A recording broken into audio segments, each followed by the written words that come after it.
this time he showed up big time, especially in the late game with that flamethrower. It was so cool to see his timing there, his superior decision making as well. The accuracy with which he dropped those flame strikes was absolutely immaculate. And here we go, preparing for our second game. We're heading into the Infernal Shrines, chosen by RPG here. So it's going to be KT with the first pick, first ban. Some big AoE picks. Kael'thas and Jaina could both make a resurgence. And Tetcher, we mentioned the first win of Kael'thas. On the flip side, though, the icy counterpart, Jaina, is still without a win for RPG. Yeah, DSL has been having a rough time, as has Par, to be fair. But yeah, it's not going as well as I expect they hoped. It was definitely one of the better Jainas, I think. The early game especially was just spectacular. But I think just not on the same page of how to play the late game with it. Yep. Let's see what they're going to come up with this time around. Still actually amazing to see, in my opinion, that KT doesn't consider a white main ban, because MJ saved so many of those team fights. It was absolutely ridiculous. There is pick number 2. There is a Alexstrasza. Ooh. That's the ban for RPG. Very sensible. It's one of the top supports on this map. Yep, especially in China, where teams actually prioritize Alexstrasza over Decker Kane and over white main. So KT with first pick, are they going to pick the newest hero in the Nexus now themselves? Or do they value something else more important? Go for the Hanzo. Yeah, Hanzo. Alright, Hanzo, I mean, it's not his best map by a long way, this one, but he's still such a strong assassin. I don't know if I'd rate him over Phoenix and Reyna, though, as a first pick material, as we see the immediate Deckard. I mean, on certain maps like BOE, for example, I would immediately go for the Hanzo, but I agree with you. I think on Infernal Shrines, there are better options usually, but after, you know, seeing Hanzo do so well in that first game, I think it's more of a, it's more like a question of comfort rather than actually looking for the best pick possible. So now then, with Phoenix already on the board, Phoenix Deckard, what a just combo of classicness. I've said classic a lot here, but it's because it's true. These picks always seem to go together these days.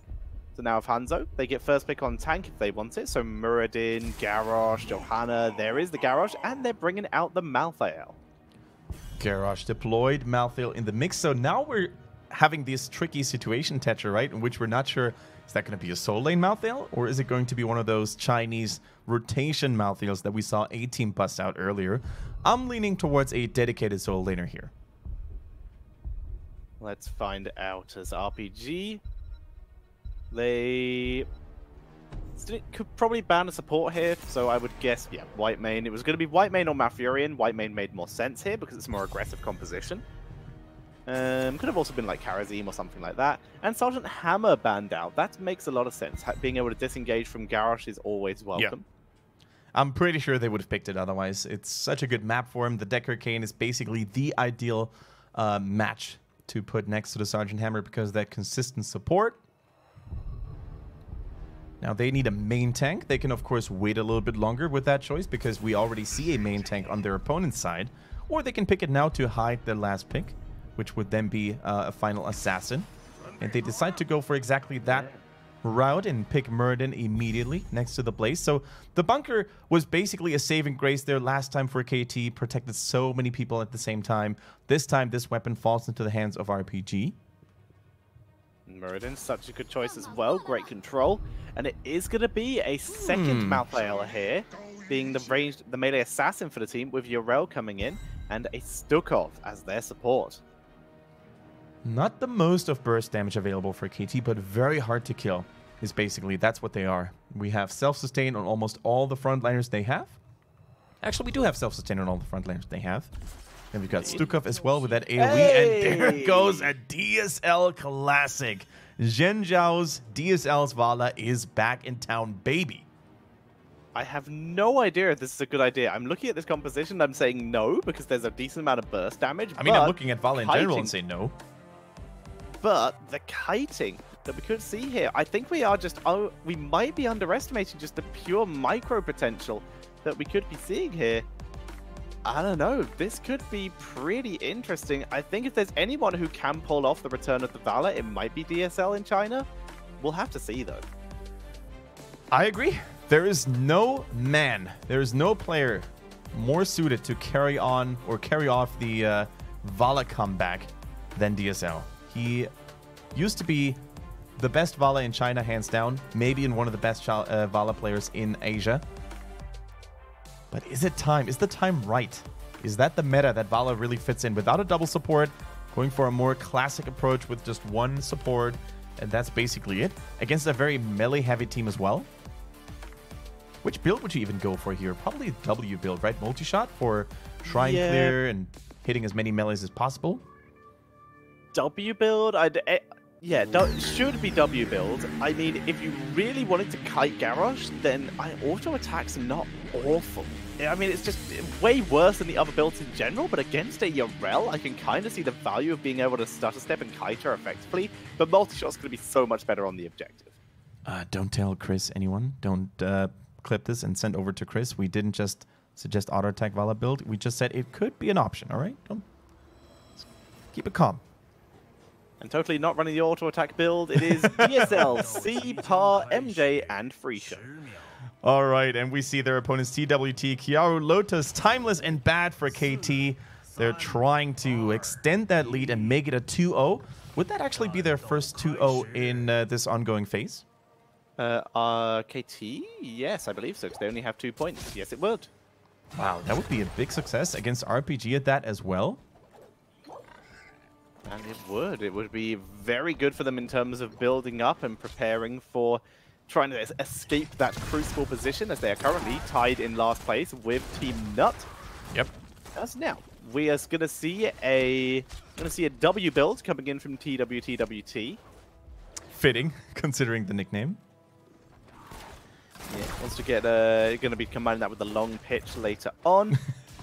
Gets as much poke damage as possible and sets up for long distance roots once he gets virulent reaction. Uh-oh, free show on that Blaze, actually finding a good angle to escape here. The slows are too good by Irel, and it is a 4-man gank after all. So even with the most accurate of jet propulsion, he could have not escaped that one. So the trend continues, and Blaze continues to be that early gank target that people really seem to put a lot of pressure on. On the other side this time, though, so not so bad here. They're able to play around that pretty effectively. Now that KT continuing to rotate around, want to make the most of their early aggression and early lead. As they move down, they're going to force RPG away from this camp. Okay, that one thing, though, that you mentioned, of course, that Vala brings to the table, right, is kiting and movement speed. That's something she's still very good at. So she could, in theory, keep her distance from heroes like Irel and Garrosh and Malthael without breaking too much of a sweat all game long. And there goes the focus fire down onto Stukov here. Without their support, I think this is not a fight that KT can continue to take. DSL, though, very low, very nearly gets slapped by the Impaler. Needs to be careful, but level 4 is on the way. Timeless moves way too far forward. There we go. Just gets taken out. All right, you know what? I'm starting to feel that Vala. It is DSL on that hero, as we said, goes for the W build here, multi-shot. Yeah. So no outrageous experiments going on here right now. But once the engages come in, once we get those level 10s, I'm concerned. Like you said, the multi-shot build is definitely going to help on the objective, but I'm very concerned about the ability for Vala to stay alive once those later burst abilities come online. Which heroic ability are we going to see here? It has to be the Rain of Vengeance, right? Against all those melee heroes, against all that engage. It should be, yeah, if I had to guess. All right, Blaze, by the way, going for slightly different build this time around. He actually goes for the Meltdown at level 4. So whenever you hit an enemy hero with Pyromania, you reduce their damage dealt by 5%, and that can actually stack up to 30. So damage reduction seems to be the key here. It doesn't work on the trait of Malthael, of course, percentage damage not being impaired by that. But it is going to help Vala stay alive. We already mentioned the potential for Vala to get focused down pretty early on. Speaking of early on, we see KT taking a bit of a head start. Once again, that Biotica armor, by the way, coming in for the Stukov here to give that physical armor to the rest of his team as they back up. Now 16 skeletons have already been taken by KT. They have a pretty big lead in that regard. Can they actually maintain it, though? Malthael is about to fall here. It's a 4 versus 5. Timeless in trouble. It make it a double kill as well. But on the flip side, the health bars of DSL currently not looking too good. But guess what? He's got a Stuck Up right next to him. Sorry, a Decker Cane. Yeah, both Power and DSL were both very focused down and dropped incredibly low, but their kiting potential with the slows from DSL and the movement speed boosts from, the slows from Power and the movement speed boost from DSL, they were easily able to play around it. Yeah, so sick to see, you know, this stutter stepping micro coming in from DSL as well. He always seems to know where to attack and where to position himself. And is this a story of defying the meta with personal skill and experience? I think it could very well be the case. Potentially so. We're about to find out as Timeless is dropping low. Root goes down and Timeless gets bodied here. He will get taken out. Quite literally there. DSL is not done yet, though. He continues to attack to keep that hatred going, and that's exactly how you play the Vala here. Stormbolt missing, otherwise that could have been a kill on TWT anyways. But they're going to walk away with a 4-tier Tetcher. RPG's on fire. Yeah, they're looking really solid here. In control. KT, they tried as like they thought, but nothing they could do about it. TWT especially is way too low to put on a defense here. As we see RPG in control, but remember, they were in control last game as well. That is a really good point, right? It's one thing to get yourself a nice early game lead, you know, taking down a couple of structures and stuff, but it's a totally different story to actually maintain that lead. And RPG in that first game on Tomb of Predator Queen, they were so far ahead. Look at DSL though, vaulting for the kill in here. Beautiful lockdown by C over the wall as well. It is hard to imagine a world in which RPG is not going to win that game if they continue playing like this. Yeah, they look so strong right now, in full control of the game. And RPG, they're even just going to steal away this Merc camp again, get even more pressure on it. And like you said, it's gonna be so rough for KT to even get back in this game. 2 and a bit levels down right now.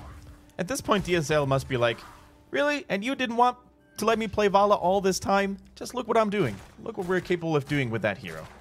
What do you mean Vala hasn't been better for months? Where have you guys been? What game are you guys playing? Have you been lying to me all this time, teammates?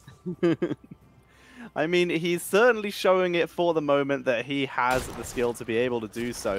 Fantastic job as he moves on to the Merc camp with the rest of his team. All right. Level 10 is going to be very important, though, for KT. They're going to have a lot more sustain, especially if Rel can afford to play a lot more aggressively. We see Touch of Death there as well at level 7, so the healing output is going to be slightly reduced here for heroes like Blaze, for example, for heroes like Decker Cane, obviously, and Muradin as well, with Healing Static and Stone Skin. So there are a couple of tools available right now that could still work out in the team fight. Are we going to see Last Rites or Tormented Souls here, Tetcher? Probably Last Rites against Muradin, right? It's got to be, not just against Muradin, but once again, you need Burst against Vala. So yeah, it's got to be Last Rites. I think so too. The bunker, of course, man, it's just the story of the meta right now. Whenever you have those lockdown tools, those burst damage abilities, the bunker counters it all so well. Speaking of people using bunker, Phoenix is safe thanks to it. Lotus escapes as well. Timeless not so lucky as RPG just shred him. Able to take full control there and going to steal away the camp. It's 7 kills to 1. It's 12 to 9, 12 to 10 almost, and pretty clean 2-level lead here. RPG is just continuing to dominate. And KT, once again, we see this phenomenon of when you go for too many melee heroes and it doesn't go well for you, you're never going to find that comeback, right? You need to have that picture-perfect engage. If you can't find it, if you can't find that opening, the enemies are just going to kite you, they're just going to run away from you, they're going to use bunker against you, and you're never going to get those kills. Now, KT, this is a chance that they can start to try and move back in. Yeah. They actually have even talents for a very short period of time. They have their heroics, they're going to move in. Tormented Souls, remember, is available. It's 15 to 2 on the objective, 13 about to be hit by RPG. KT are looking for something. Good interrupt, preventing the Groundbreaker as they move in. A beautiful sleep, but the Tormented Souls is actually setting up. Timeless will tank through this. The bunker is just blocking the damage, though, and down goes Malphite. And Tetcher Pa just had a 5-man salvo there as well. With an elegant sidestep, he was able to hit every single member of KT. And they didn't even pay attention to him. This one game in which Pa doesn't even get focused in the slightest is where he continues to dominate, because all the attention right now is focused on DSL. That Vala is shredding them to pieces. I don't think there's any other expression to say. I mean, what are you going to do against that? You can't lock them down. Your Garrosh dies before it even gets there. Yeah, you are right. There's not much you can do, and KT 3 levels down. In comes the immediate dive. Bad will survive, actually, this time, though. Quick Groundbreaker from Timeless as well, actually, but Stormbolt has already been completed as this keep is going down. Yeah, Vala just continues to do her nasty business here, actually at times walking in front of Murden. Look at that. DSL is the main frontliner up to this point. Down goes Kiaru, and the Punisher finally is going to start taking down the keep because they can't end the game yet because the keep is still up. Lotus manages to escape again. But look at this. They're all pretty much healthy. The only thing that's really damaged is the Shield of Pa as they begin focusing down the core. That is going to be GG in convincing fashion. And RPG takes the 1-1 versus KT. And I think this game really shows you guys that it was indeed a communication mistake for the most part in the previous game. Because if you're able to dominate your opponents the way RPG just did it, it really shows that during game 1, something seems to have been a little off. And what I think RPG is very susceptible to as a team right now is comfort. When they're in the comfort zone and pick good heroes that they're actually good with,